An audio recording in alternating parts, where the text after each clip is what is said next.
we will get back now just before we finish to pick our teams for the Arsenal game. Doherty, back into action for the Reds on Thursday. We'd assume that it will be Alisson in goal as it was for the first leg of the semi-final. But do you want to talk us through your back four? And before you do, in fact, I should caveat this by saying, don't come at us in the YouTube comments. We're recording this on Monday. And if players are ruled out between Monday and Thursday, that's not our fault. The people come out. People do, yes, people do. Did he come at you? Did he just come at you? No, if it's okay if it's just you. If it's any of us, then that's totally out of order. Or any and all of us. Anyone they can get their hands on. This is my team. I'd have Keller in goal. I think it was a bit unlucky that he didn't play against Arsenal in the first game, especially did Alisson touch it? Oh, yeah, made one save, didn't he, from Saka? Yeah. I'd have Keller in goal. And as for the rest of the team, Tsimikas at left back, I'd have Konate, I'd have Van Dijk, and I'd probably start with Trent, but on the basis that I probably know that Nico Williams is going to come on at some point. I'm going to keep it the same, actually, as it was for Brentford, Joe. I was a little bit surprised that there wasn't one or two more changes for Brentford, but I'm going to keep it the same for the second leg of the semi-final. What are you going to do? Yeah, no, I'm going to start Alisson. I disagree with Doherty. I think at some point, in this competition, you have to start saying, well, we want to win it, so you play. This isn't a knock on Keller, because I think very highly of him, but, I think now, you go with your full team, because let's face it, if they get to the final, would you play Keller again there? I certainly wouldn't. So Alisson, yeah. Yeah, we would, Joe. Everybody else here would. No, Matt wouldn't. He's just said he keeps saying team. Well, that's why Matt gets all those pointed YouTube comments. That's why I would play Alisson in this one, because then it takes the conversation away. If Liverpool get to the final, it's then, well, Alisson played the semi, so obviously he's going to play the final. But Klopp's already left the conversation open because he said when he was starting Alisson in the first place that Keller would probably start a final. Yeah, true. To me, that's just madness, because you've got that isn't. It's not a criticism of Keller, who I think is a really good goalkeeper. It's a criticism of the football manager, yeah. It's football clubs exist to win trophies, and I'm sorry, but the League Cup isn't just some little trophy that you can just lash around and not worry about. Yes, it is, Joe. Yes, it is, Joe. And if you're in the YouTube comments, I don't care. Come at me, because it is. Joe Rimmer 88. Yeah. At Joe Rimmer 88 on Twitter. Yeah. I've muted my Twitter notifications long ago, so you won't even get to me. But anyway, yeah, I play Alisson, I play Trent. In fact, I was just the same back four as Doherty. So yeah. After all that, yeah. Yeah, after all that. So you Konate and Tsimikas, yeah. Yeah. Do you know what? Yeah. I was thinking Konate, because I think if Liverpool are going to push up and get at Arsenal, the pace, I quite like the pace of Konate. And yeah, Tsimikas, I think, is at a level now where I'm quite happy for him to rotate with Robertson. I think he's proven that he can do that and play in the big game. So yeah, I would play both of them. Theo, we know you're going to go Keller in goal, but what's your back four? Yeah, I've said it on pods before. I think it was harsh that Keller was dropped for the first leg, and I understand why Alisson got the game, because he needed a game after getting COVID. But when you've got a keeper as good as Keller as the number two, and expect him to stay and be number two, and if he's your cup competition goalkeeper, he needs to play in the cup competitions. You need to give him that reward.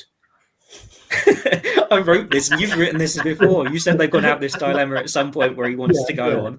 This is what they need to do to keep him. They have to play him in the League Cup and the FA Cup. And Klopp pretty much said as much. I think last week he said that, it was harsh that we dropped him, or that we're probably going to drop him, but it is his competition. So I'd expect Keller to come back in. I think we've been saying for a few weeks now we expect Tsimikas to come in, and he just hasn't. Robertson just kept the place, but at some point Tsimikas is going to be rotated for him in a game, and it's which one do you prioritise, the League Cup semi-final second leg or Palace away? Maybe they'll just try and play through, because is it the 2-week break after Palace where they can rest the legs for the European players a little bit more? So maybe they'll keep faith in Robertson. Need to put in a great cross for Oxlade-Chamberlain's goal at the weekend. Konate makes sense, because Matip is one player you can't just keep playing every week. He will get injured again at some point, so there needs to be that protection. And I'm just going to cut it short and say I agree with these two. Trent at right back, Van Dijk at the other centre back. Bit harsh on Nico Williams because he has done well in this tournament, but Trent's so much better than him. No slant on him. Trent is just the best in his position. and you want your best players playing in this sort of game in the key positions if you're going to have a realistic chance of getting to Wembley. Staying with you, Theo, I mean, Joe Gomez at some point is going to have to play a game, but when is that going to be, do you think? FA Cup against Cardiff. Fair enough. Literally 2 games away. Yeah, I mean, it's still a little while away, isn't it? And I mean, a good performance against Cardiff is hardly going to put him in regularly for the rest of the season. Now Matt's caught. He's absolutely slaughtering Cardiff now, honestly. well, anyway, we'll slaughter Cardiff in a few weeks' time. We'll save that content for later on. I'm not going to be on that podcast, believe me. Anyway, let's move on quickly. Doily, your midfield. Midfield, well, Curtis Jones got to play. Fabinho's got to play. I think Henderson. I think it's going to be those three. Yeah. Joe, same for you? Yeah, I mean, if Oxlade-Chamberlain hadn't have got injured, I think he's going to miss the Arsenal game at least, isn't he, by the looks of things, then yeah, I would have been maybe tempted to put him in for Jones, but I think Jones has played well and probably deserves it. So yeah, go for that. Yeah, it's got to be those three, hasn't it, Theo? Yeah, the only other one you could maybe do is you have to play Morton as a number 8 because you need Jones in the front 3, depending on Oxlade-Chamberlain's injury. But that probably would be more likely to just go to the same front 3 that they had last week and disappointing draw. Those are your 3 options at the moment. I know Klopp said Elliott's getting close to a return to team training, but it's a bit too early. Even if he does join team training this week, to give him a start, you'd have him maybe on the bench for a few games, see him the first time against Cardiff. Too soon for Elliott, even if he is getting closer. In terms of the front 3, Doily, I'm going to go with the same 3 that it was last week, but I don't want to see Diogo Jota on the right-hand side again. I'm going to switch him and Minamino over. Which 3 are you going to go for, though? I think it'd have to be those 3, but there's 2 things here. One, Origi's meant to be looking quite good in training, wasn't he, last week? So how close is he to making a comeback? He could be on the bench. So he could be somebody that they could use a bit later on because they can make 5 subs in this competition. The second one is, do they go 4-2-3-1, which might make it a bit easier. Put Firmino in behind Minamino the other way around. Then you got Jones on the left or on the right and Jota on the left. I mean, I don't know. That doesn't sound quite so good, but I think it's going to have to be the front 3: Minamino, Jota, and Firmino. And in terms of where they play, so you mean Jota's never been quite as good when he's been on the right in the few games he's played. But the Minamino was, while he did that miss, which, by the way, was it a foul or not? That miss that Minamino did at the end of the Arsenal game. I think it was a foul, to everybody to us in the stadium where we were. I didn't even mention it because it looked like the referee given a foul already. I thought he had, but everyone kept on talking about it afterwards as if they'd missed a big chance. But yeah, I didn't realise that, to be honest. I did not realise that. That's why we never mentioned it. It's because we just thought, it didn't count anyway. But yeah, it's. I'd be tempted to do what you said, Matt, and play one of the other wings. Yeah, Joe, who are you going to go with?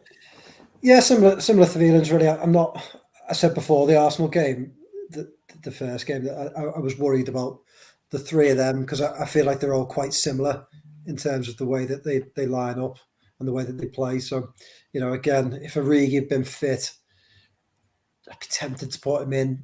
I'm almost tempted to put Kay Gordon in. If he'd played a bit more football, I'd be tempted to put him in just to give Liverpool a completely different option. But I suppose a slightly different combination of those 3. So yeah, maybe a change, putting Jota through them. Well, what did you say? You can't really put Jota left. Jota left, middle, Minamino right. Yeah, because Firmino's got to stay through the middle, hasn't it? Yeah, so I think I'd probably go along with that. Albeit like Doherty, I think if Origi is fit, then you'd certainly have him eyeing a substitute appearance as Kay Gordon as well. I think just give Liverpool something a little bit different. Yeah, Theo, you in agreement? Yeah, I think you've got to be like, you're hoping that Origi fit enough to start, or Oxlade-Chamberlain's injury is not as bad as it looks, and he could feature, and that they're maybe just holding Origi back for this one. But it does look like it's going to have to be the 3 that started against Arsenal last week. What's interesting is the positioning they all took when the substitutions were being made against Brentford. Because I think when Minamino came on, Jota did go to the right. Now, whether that was because they prefer Minamino on the left, or because they knew they were going to bring on Gordon a few minutes later, so he's close to the touchline, and then Gordon can just go there. I don't know, but it does seem like they're just going to do what they did against Arsenal last week. I I don't know. We haven't really seen Minamino on the right. It always seems to prefer to put Jota there. But it's those three. But then Liverpool are quite fluid in how they all line up. Anyway, they go all over the pitch. As long as they do better than they did last week and they actually have a shot on target between them, it's an improvement. So hopefully it can go well in whichever way they line up. But those are pretty much the only three they've got available at the moment, with Oxlade-Chamberlain going off at the weekend. Yeah, not exactly loads of options, is there? But we will make our score predictions. I'm going to go 1-1, and then Alisson, who is in goal, is going to be the hero in the penalty shootout. Doherty? Liverpool win 2-1. Joe? Liverpool win 2-1. Theo? Penalties. Keller is the hero in the shootout again. Well, either way, Liverpool get through for all of us, so that will be certainly a big positive. But that brings about the end of the podcast, I should say. Absolutely loads of content coming your way before the game on Thursday. Far too much for me to mention now, but keep an eye out for the Academy show and one or two other bits that we've not had for a little while returning to your screen. So do go and check those out as and when they come through. But for now, it's goodbye.